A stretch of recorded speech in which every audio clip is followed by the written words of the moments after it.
Good morning, welcome to Keerthana's health benefits. చూడండి, ఈరోజు మనం ఇక్కడ ధనియాలు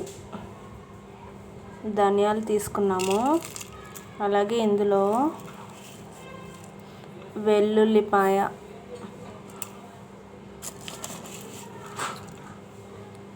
కరివేపాకు, ఎండుమిర్చి,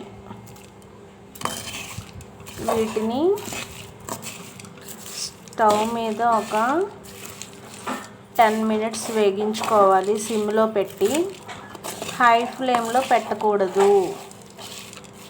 సిమ్లో పెట్టి ఒక 10 minutes మాత్రం వేగించుకోవాలి. ఒక 2 spoons ఆయిల్ కానీ నెయ్యి కానీ వేసుకోవాలి. వేసి బాగా వేగించుకోవాలన్నమాట. సిమ్లో పెట్టేస్తే ఒక 10 minutes తర్వాత మనం స్టవ్ని ఆఫ్ చేసేసుకోవచ్చు. తర్వాత కలర్ ఇలా ఉంటుందన్నమాట.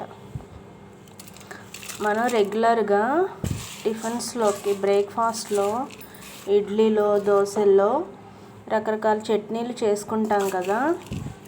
పప్పులతో కాకుండా ఈ పౌడర్ని కనుక, అంటే దీన్ని మనం మెత్తగా గ్రైండ్ చేసుకోవాలి, మిక్సీ పట్టేసుకోవాలి మెత్తగా.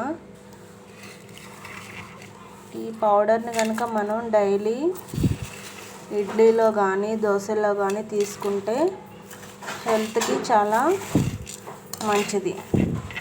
ఇలా రోజువారీ మన టిఫిన్లో, బ్రేక్ఫాస్ట్లో తీసుకోవడం వల్ల మనకి హెల్త్ అనేది బాగుంటుందన్నమాట. Thank you.